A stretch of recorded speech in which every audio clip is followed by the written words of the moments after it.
good to pass up on. It's too good when you're playing against Pangolier. Yeah, it's elementary at this point, right? and it's buffed too. It's buffed too, right? They added damage on the rupture cast, so it just instantly it removes 10% of your HP. I love it. I feel like TNC Predator, they still need an actual pair with the IO, and they still have a few Leshrac still in the pool, although against the Pangolier, maybe not the best, but you already have a Bloodseeker against it. Maybe Neon now, they're looking to make sure that they don't have pairs, right? They don't have a pair for it. You don't like IO Bloodseeker? Not necessarily. I love the ban from TNC though. Elder Titan Gyrocopter is another sort of pair, and honestly, the Echo Stomp changes rebalancing doesn't hurt him one bit, and you know, Natural Order is still good against Agi cores, as TNC have already picked it up, and so I really love this. Neon, they need to remove the ability of TNC to make this IO really pop in this game. Meanwhile, TNC Predator, they just really need to remove a partner for the gyro. So it's just a battle of support. And he is also here that OB.Neon showed their mastery with, not only with one role, but also in various positions. Probably why TNC also respected that fact. Grimstroke, however, from OB.Neon, we saw in the matches yesterday during the Asia final that Grimstroke kind of played an important role where it's Dispel. It's Dispel once you get the items going up, and as well as just its innate way to get into the lane and just try to have tools. Not really to dominate, but at least have tools to answer whatever lane opponents they might have. So, OB.Neon, this is just some glimpses of the new patch that we are running on. But then again, there's the Gyrocopter and the Pangolier first pickup. We saw in that last game that the Gyrocopter did not have much success. What do you think that this is a hero that we will be looking for as a priority for teams moving forward in this patch? I think so. I definitely think so. You know, they buffed the early number of flak cannon instances, and it's still good at farming the jungles, especially now that it can hit 3 camps at once. It's easier to do on the Dire side, a bit harder to do on the Radiant side, but it's possible. It can try and it can fight early. 3 camps at As once. we've seen from the last game, right? You kind of want to fight early. I think Neon is going to be the kind of team where they're different from Boom. I think they're going to prioritize a damage item, which is definitely what Boom lacked the last game. They didn't build a damage item into BKB. They went S and Y into Satanic. Yeah. I don't know actually. I mean, you mentioned that it can fight early. I still feel like Gyrocopter could still be okay in the position 5. You know, I feel like Neon, they saw the IO on the other side, and we're just like, you know what, we're not going to give it to them. We'll take it. And I don't know if Neon have already decided whether or not they're going to be playing it as a core or as a support, but it's sort of the same for TNC. You know, is this going to be a carry IO? Has it been nerfed into Oblivion? Are they still going to try to pull it off? Or is it going to be position 4? I think Tim's is the one that plays it. I don't imagine Boomy might play it. But yeah, with this Bloodseeker as well, it can be a carry, can be an offlaner. We're still not so sure. So I feel like for both teams, it's still quite open. Especially since with Neon as well, with a Pangolier pick, they can put it in the position 3, put it in the position 4. But I feel like with a counter in the game, I don't think you want to put too many resources into the Pangolier, so it might just be a play hard Pangolier. But I'm still really interested to see how these teams move on and how they pick more of these heroes, because right now I'm not really sure how and what heroes they could pick up, honestly. You know, you see the Bristle Black, also a hero that OB.Neon kind of respected. TNC, we're talking about flexibility. Bristleback's also a hero that TNC Predator have shown that they can run as the carry or the offlaner. So that's a good thing to do it. Now, OB.Neon, a little bit of a similar approach compared to Boomy Sports earlier, where they put in the Abaddon with this Gyrocopter. Is it actually okay against the two of the heroes of TNC Predator so far? It's alright, because you just want sustain, and you want a little bit more HP for the gyro, especially when you're up against something like Bloodseeker. Right now, TNC, they're not outputting that much damage instantly on you. you definitely have to stay in the fight or in the zones that TNC want to fight in order to take some damage. So that's where, the Abaddon is really 10 excels. seconds That being remaining. said, I'm not entirely sure if it's the kind of pace 5 that seconds OB.Neon should remaining. be taking in this game. I feel like with the amount of damage that they can dish out, maybe they can take the initiative. So I'm not sure. Maybe it'll come down to their fourth pick, right? The last time we saw this boom, they picked up the Storm Spirit, which is a problem if if the other team just sort of groups together. So I kind of want them to pick up something that can sort of complement the damage output of the gyrocopter. I don't think they're going to be served by just having one damage dealer, especially now that they're potentially showing two supports already, and their supports aren't necessarily TNC Predators damage. turn. There's the Speaking Shrap. of, Well, there you go. That's there's the your one that I wanted to damage. see. and so much objective taking potential as well. Your mid lane, if ever it will be in the mid lane, it's also a good dominant force in the mid lane.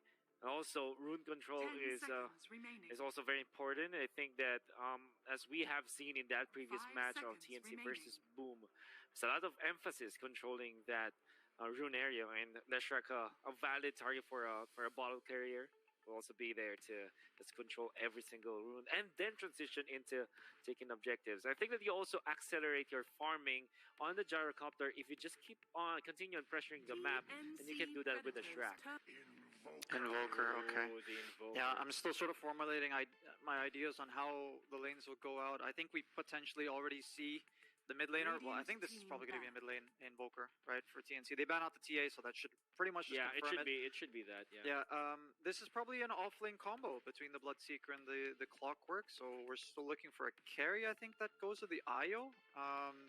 Maybe TNC is sort of trying something funky by saying, look, this could still be a 10 carry, could seconds still be a remaining. carry, but no, I think with the nerfs, it should be 5 seconds that IO has gone remaining. back to the support role. With Neon, on the other hand, now that you have a Leshrac, I'm not sure how the mid lane matchup goes between the Leshrac versus the Invoker, especially since the Invoker can go for either a Coswex or an Exort build, but TNC Predators I'm turn. still not yeah, sure what yeah, Neon I is agree. looking for. They changed how the Quaswex and the Exhort work, right? It now gives attributes. So you're right. I'm not entirely sure how it's going to play out. That's the beauty of the new patch. Yeah. I feel like TNC. 10 seconds Let's remaining. see. The nerf on the Wisp has been the 5 damage seconds output on the remaining. orbs, right? It's more than halved almost. Radiant Almost team halved. banned. Does 25 damage on rank 4. So this still might be position 4. We see the position 5 Clockwork, but is Bloodseeker going to be enough? Bloodseeker, for what it's worth, I will say, has looked really good. It looks really good. 10 Just looking at the TNC patch notes, Predators turn to pick. I like the ban. The brood ban here, I think, is really important. Yeah, just because their heroes don't deal with it, right? Yeah, The heroes don't deal with the brood, especially in I've the seen laning stage. Yeah. Even without the reworks, I've seen Broodmother just 10 destroy seconds Invoker remaining. lanes, and you see it even in pub matches. It's a 5 well-known seconds meme remaining. that when you're smurfing, when you're boosting, you go for the Broodmother, especially because there's a lot of Invoker players out there. But kidding aside, yeah, the new Broodmother, it's one thing that we have to talk about. It was kind of ignored yesterday, but all throughout the day so far with the two matches we've had, TNC banning it out once again. With seeing for OB.Neon, I'm sorry, for TNC Predator, they don't just want to be cheesed, unfortunately, Nathan. No, not today. Not today. No cheese. Not Not yet. today. Not yet.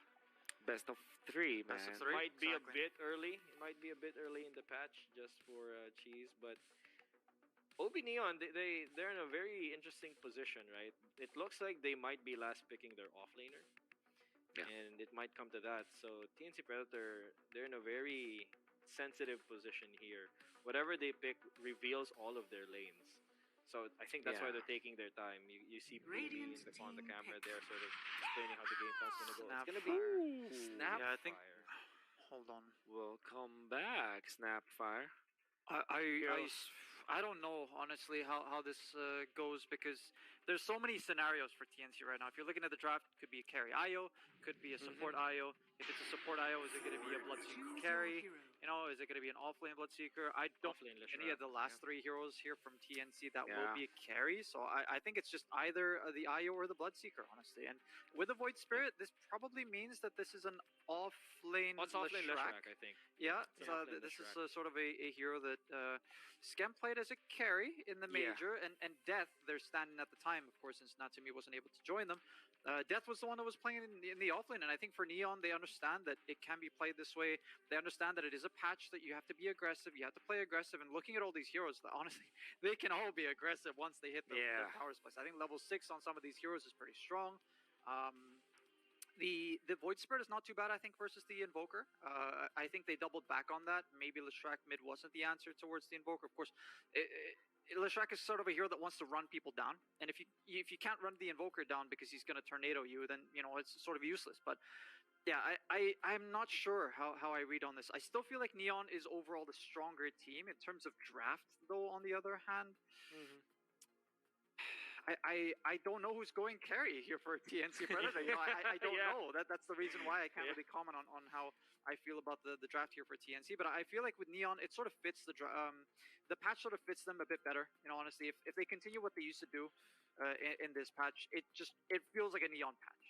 Aggression, fight. All these runes, chaos, basically, and that is the name of the game basically for Neon is chaos. A lot of the top teams in the major, they suffered versus Neon. And I think Thunder Predator, shout out to them as well, of course, from that region. They suffered because they couldn't keep up with the tempo. They couldn't keep up with the aggression. So I feel like Neon, I think they can still take this.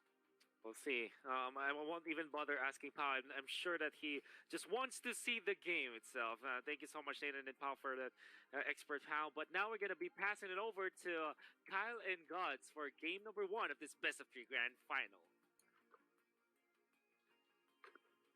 Thank you very much, guys. We've got a grand finals here. Our first best of 3, and it is a fantastic one. The 2 best teams coming out of the Philippines, TNC and OB.Neon. Joining me is Kyle. What do you make of this matchup between these 2 teams, Kyle, as far as your first impressions go on the new patch? I mean, it's the matchup I was hoping to see. I think they're certainly evenly matched. The styles of both sides do definitely complement what we expect to see, which is a hell of a lot of fighting, early rune contesting, some tower diving, some 5-manning. It is Gabby on the 30 Wisp, which I was seconds to expecting. The last pick of the draft going to Yapaj, who really made a name for himself the last major. I think relatively even lineups, to be honest. I just kind of want to see how it plays out. Okay. Well, we'll see how some of these lanes go. We are going to be seeing that core IO. I'm curious if this IO is kind of looking like it might be geared up for this mid lane. It looks like Gabby, at least cutting some trees, is going to be trying to find the right matchup.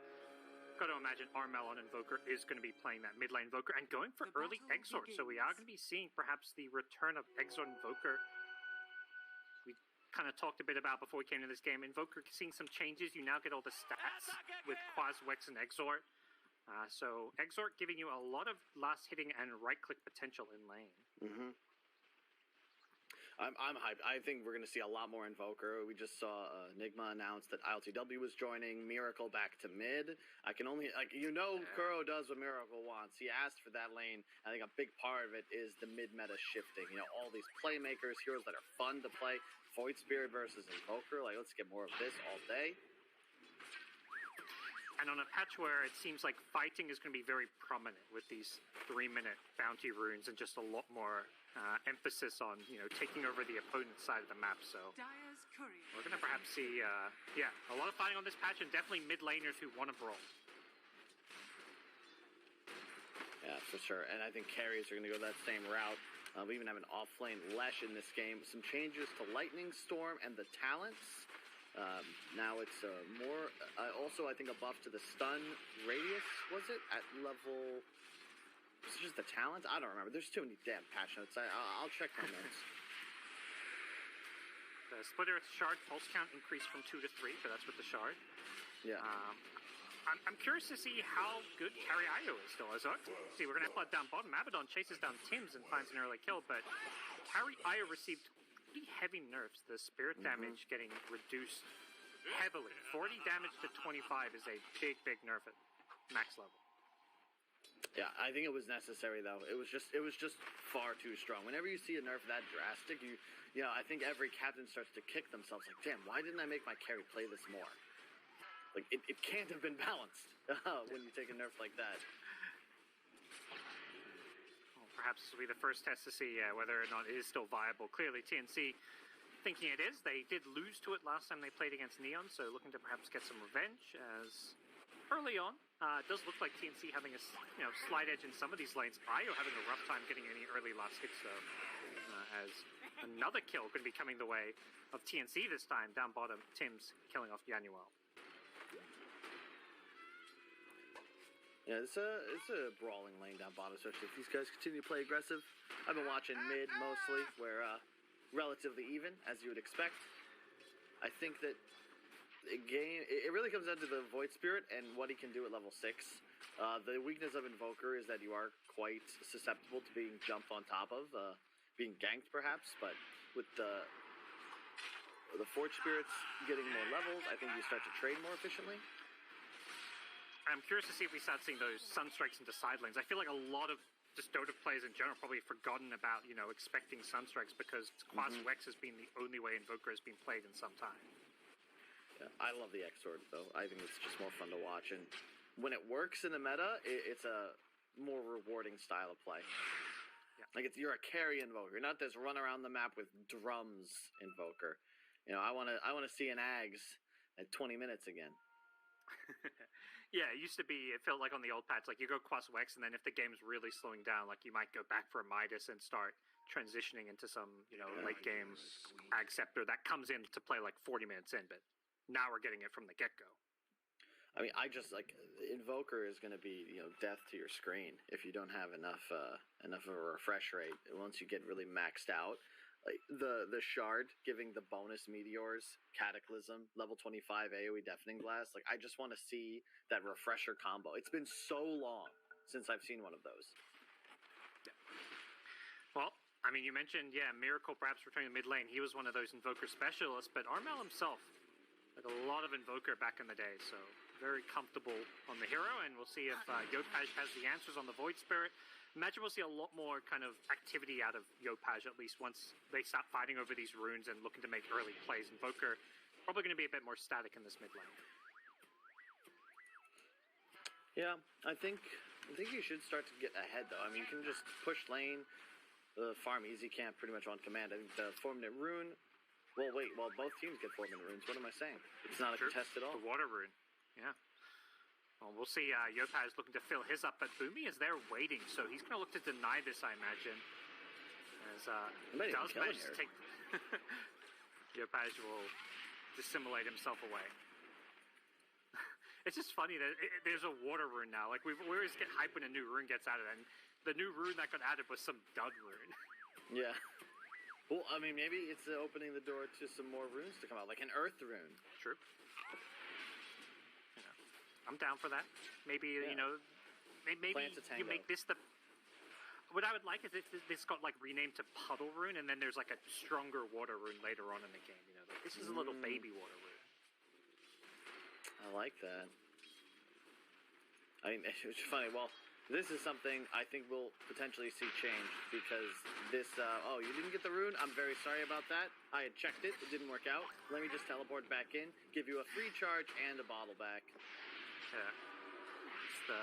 You get 4 charges. Yopaj mid lane going to be forced back from a cold snap, so seeing a lot of pressure coming his way. And you mentioned the Invoker pulling ahead. He's doing just that. He's got a gold lead against the Void Spirit. He's got plenty of sustain with the Quas points and plenty of last hits thanks to this early Forge Spirit.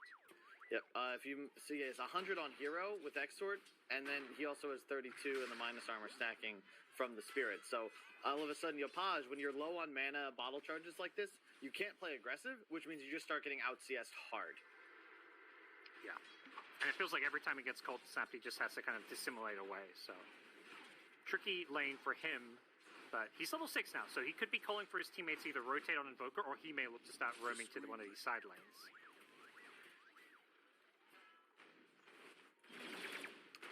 Be interesting to see. I mean, Clockwork needs a couple more levels. I mean, without Cogs, they don't actually have any real setup for this Sunstrike. They're going to test it. Yokash is out of mana. He just jumped in with an Astral Step, has 0 mana. Yanuel's going to try and bail him out.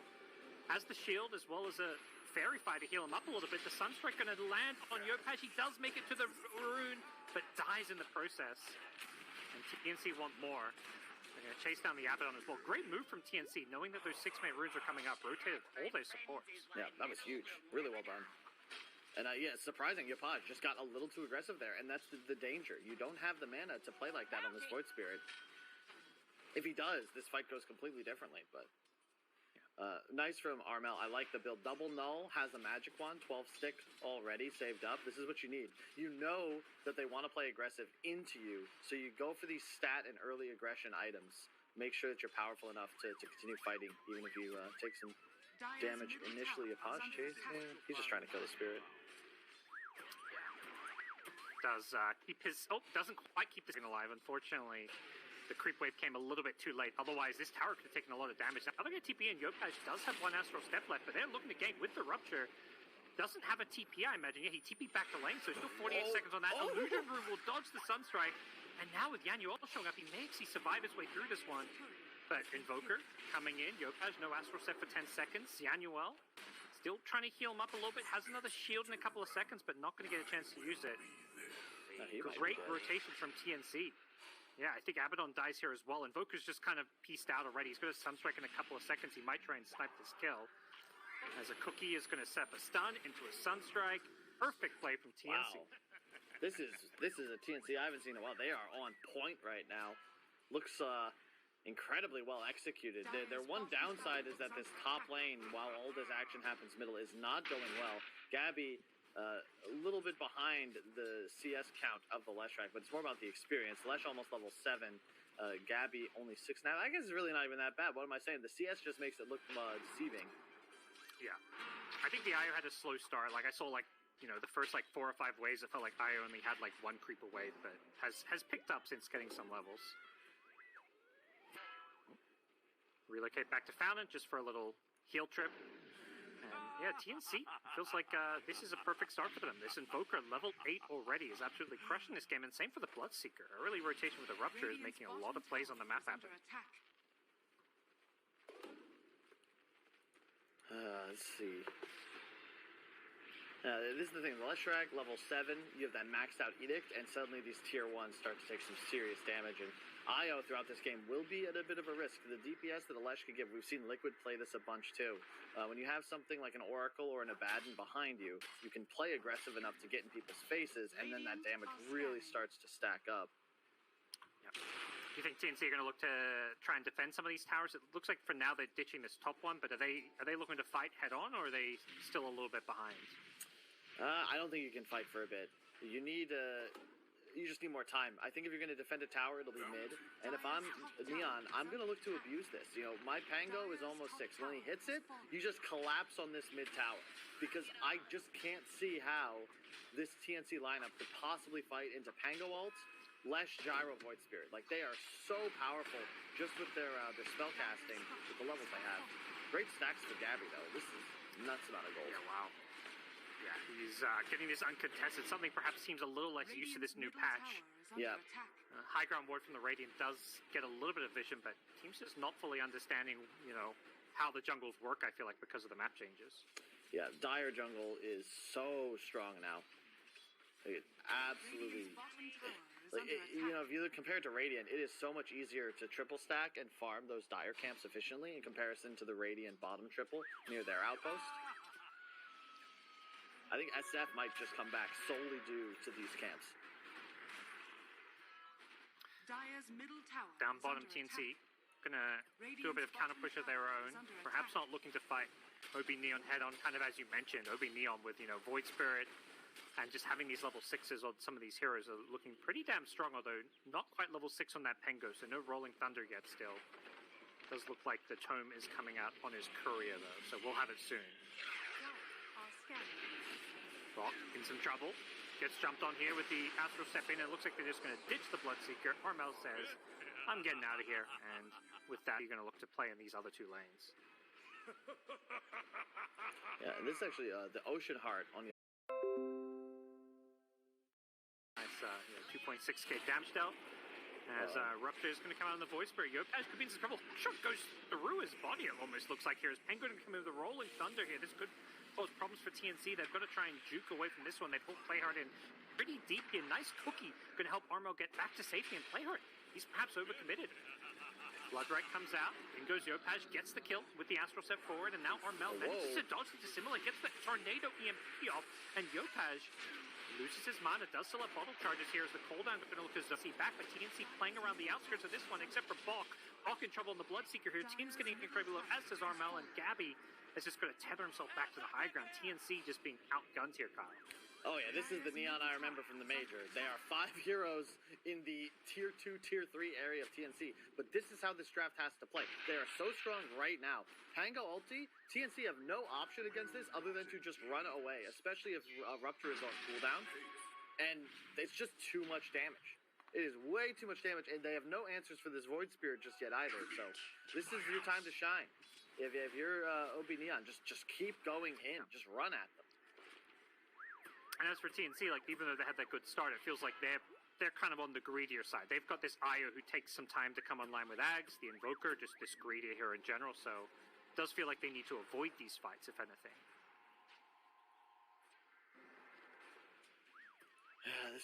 Well, we'll see. It looks like an Orchid build on Armel is going to be the answer. He actually is swapping to the Quasflex build. Boomy, unfortunately, missing another hook shot. We will see the Mortimer's Kisses coming in. That may be the death of Playhard. A lot of damage coming in. TNC finding a pick-off. And is this going to be more the game plan for TNC? Just try find these like pick-offs and then avoid team fights, do you think? I think it's the only real way you can play this. Like, I'll be honest, I still don't really understand how Io works as a carry. It just, it just feels like the hero farms. He gets really strong, and then he's just so strong that his team wins the game. But it feels kind of what's the anti-mage timing? like what anti-mage used to be, It's like, if you get your item times, you win the game. Yeah. So I don't know, the Ags is nice. At some point, you'll probably have a Heart 2 and like a Kaya Sanjosh or whatever, and then you're just like, wow, I just can't stop this hero. But I'm not sure when that kicks in against Gyro, Lesh, Pangolier, Void Spirit. Like, you're just going to get ran at, and you have so much AoE damage on this Radiant side that, it's not like you can tether to an ally. You're both in danger then. And no BKBs are going to come out for this dire side for some time. Neon have used this good start and this advantage. They've had to take all 3 out or 2 on towers now. And put themselves in a decent position. Bok is charging forward.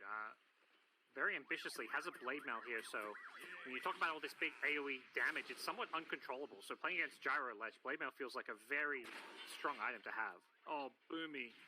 Hook shot onto an illusion. He's had a rough game for the past few minutes. A couple missed hook shots, now a hook shot into an illusion, and unfortunately for TNC, it means they're probably going to have to back off. Yeah, and this isn't necessarily bad for them, but I am concerned at the lack of scaling I think we might see from the Dire lineup. Like, the swap to the Quasflex build means that Armel, he's not going to be that level 25 Miracle Invoker that we remember. There was no Midas. He's 204, he's 4th place in network, behind enemy offlane. Gabby on the Io needs a tether target. He's being chain stunned here. Gets the tether out, and now it's Playhard. Perhaps having this one turned around on him. Bloodright with a cold snap. He's gonna kill himself with the Rupture, unfortunately. It was either that or the Bloodright, so nice counterplay from TNC. That's just a bit over-ambitious, thinking they could kill the Io, it felt like, but OB.Neon, they're not done. They're looking to charge in now. This Lash track with Hood and Mech, incredibly tanky. Yeah, they just don't have catch. You can see the issue is Yopaj is pretty much the only one that's going to offer lockdown. And he's actually gone back for the Yule Scepter now, it looks like. So recognizing that the catch is a big problem, so Yule's just going to be the name of the game. Yeah, it makes sense. Net worth-wise, they're still doing all right. It's just, and they do have the Ags now finished on Natsumi as well. It's weird, neither one of these teams really have the greatest lockdown. So it's just a lot of, hey, we're strong, run at them, followed by the other team saying, no, it's us who are strong, we will run at you. And eventually, we'll have probably this massive team fight around an objective, but bottom, Playhard bottom. Tango, nice jukes. Oh, he's juking the kiss. I think every single one except maybe one. He is being scattered by the thirst, but perfect jukes on the Mortimers. Somebody's got their WoW subscription still. Unfortunately, Sorry, Boomy anyway. with free vision from the third gets killed. This time he's not missing the hook shot. Dire's top tower is under attack. I mean, you kind of Let's mentioned, see. you're worried about TNC scaling. Do you think Gyro, if this game goes late, is kind of that ultimate carry? Hard to say. Like I would say yes, but it's not like he doesn't like win the game by himself. It's more a product of like the rest of his team. It's that the Leshrac will become an equal carry in terms of damage output to his Gyro. And the Void Spirit, although how did he actually die? He just got ruptured, I guess. Exactly. Got ruptured. Astral step away. Io kind of chased him down as well. I guess he just didn't have a TP out, or his TP got cancelled. I didn't actually see that part of it. And we'll see. Yeah, the nice vision up by TNC. I like this. They're going to be able to control their bounty. I'm sure they'd love to get frisky. It's just easier said than done. I think the BKB timings for their cores. You see, Invoker's got his queued up, as does Bloodseeker. And yeah, there's the Wisp with his queued up. When they get these items, that is their timing. Because the downside of the OB.Neon lineup, it's all magic damage. But until then, they have a big edge. You see both teams going for some of these BKBs. Unfortunately for Leshrac, no BKB on him. He gets rotated on, making use of the relocate, and feels like TNC using their vision to great effect here, protecting their bounty runes and also playing aggressive in this bottom jungle. Radiant's bottom tower is under attack. And yeah, they're going to go into the Roche. They got a DD. Great timing. Yep. DD and a Pengo. That's all you need sometimes. Does get scattered out by the rocket flare, and I think OB.Neon, yeah, they're going to get cold feet because of that. Yep. They Heads up do not play want by to see Boomy. themselves get wiped in the pit. This is a very dangerous location to fight against Bloodseeker Clock. Yeah. I think neither team really want to get caught in the Roche pit. When you look at, like Snapfire, Mortimer's Kisses in there, Pengo roll. Yeah. See, the thing is, risky. OB.Neon, their timing is waning. You know, this Leshrac did not go for scaling items. He has Arcane's mech. He wants fights, and they're not getting them. Snapfire now, a mech of his own, and that's a support. So, Yapaj with the Yules, he's not going to scale super hard as well. It's really a lot of pressure on this Gyro. He'll get his BKB first in game. No one else will have one. And that could be their slight window to get a fight going where their carry is nigh unkillable and TNCs are vulnerable. And TNC, I mean, until those BKBs come up, this Invoker Orchid can cause a lot of problems as well. It does look like they might be gearing up for another smoke. Tim's does have one, but... And now just chilling in their bounty runes. And 20-minute mark coming up, perhaps going to see a fight over some of these power runes. Smoke into the Radiant jungle here. They're running once again. It's Scam on the Leshrac. They're making a beeline from Abaddon sees this coming. He TPs him preemptively, but I don't know if he can save this. The rest of Neon is making a beeline for it looks like Scam. He's going to be kept alive. Bloodseeker runs in with the Blade Mail. He's turning this one around, and Scam absolutely gets obliterated. But here comes the Gyro with the Rolling Thunder to back him up, locking everybody down, and the Gyrocopter doesn't kill the Io. Relocates out just in time. Trying to stop the chase with some cogs. We'll get back to safety. So Invoker for Leshrac, not a bad trade, I feel like, in some ways for OB.Neon. They're not done. Yopaj finds Clockwork in the mid lane. Boomy gets caught out here, but the Blade Mail damage just absolutely deterring Yopaj from any further chase. But Natsumi, well, chasing with a homing missile, hook shot out. Boomy managed to keep himself alive because of it, and both teams always ready to fight. None of those long cooldowns to play around, and it feels like, it's just this big back-and-forth game.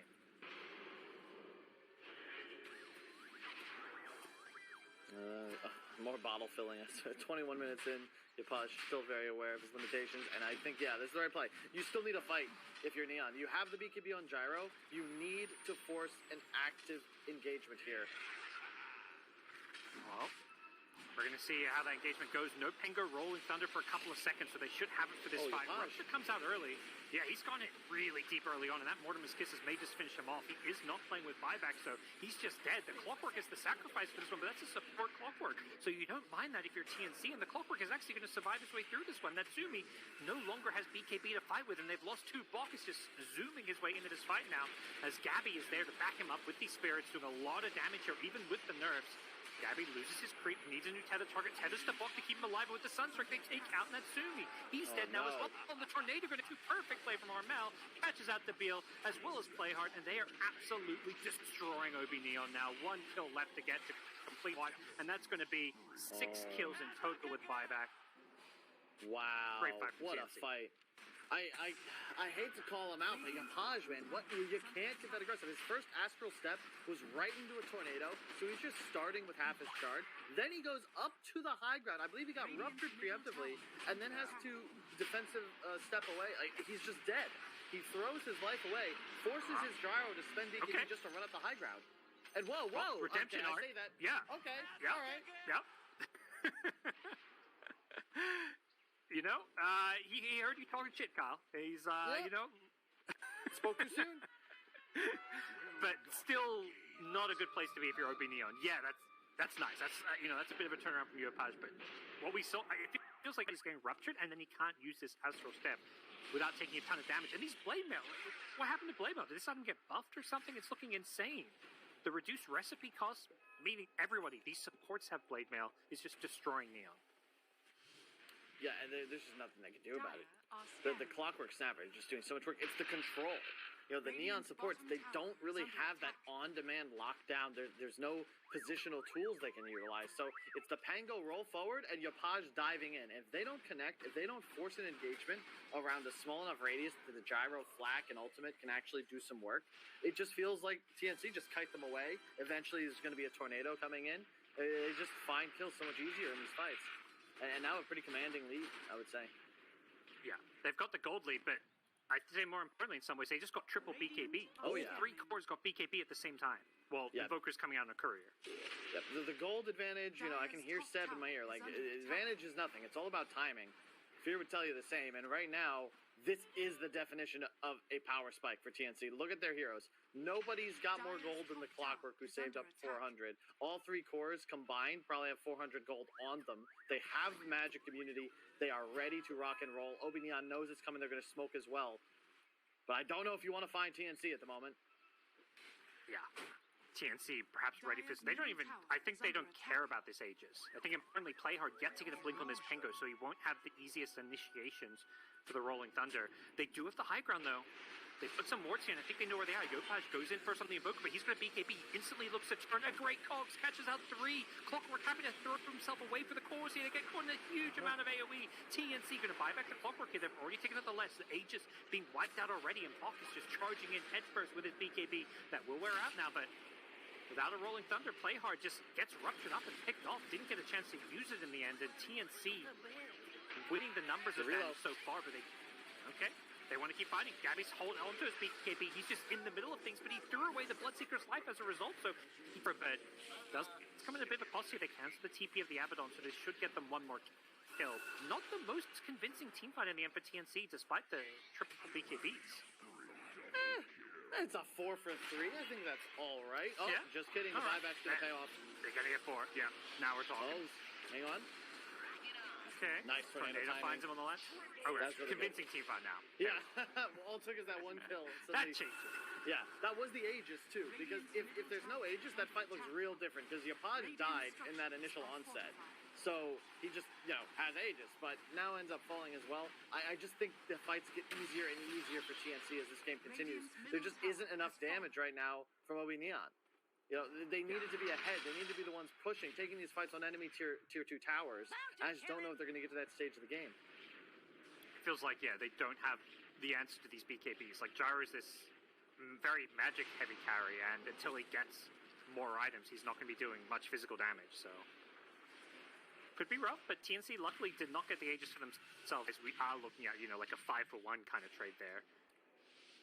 See what I mean. You mentioned Neon. They're the team that wants to be playing from ahead. Is the answer going to be just to keep on trying to fight your way back into this, or do they need to sit back and wait for TNC to make mistakes?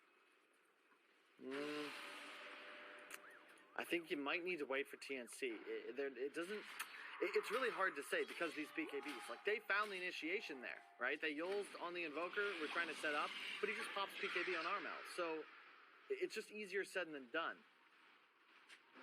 you can't really find key kills if the enemies can just pop BKB and ignore literally every spell you cast at them. And that's the scenario we're in right now. Radiant's bottom tower is under And attack. we've seen TNC do have the lockdown, even into theoretically BKB. Hookshot into these cogs, Clockwork, Boomy just chucking his body in there for the greater good Radiant's and bottom tower is under setting up a attack. lot of these AoE spells to land perfectly for TNC. When you've got an Invoker, you've got a Blood Riot, you've got Snapfire with Mortimer's Kisses. All they need is that hero to go in first, and when that hero's a 5-position Clockwork, you don't care if he lives or Radiant's dies. bottom tower has fallen. Is he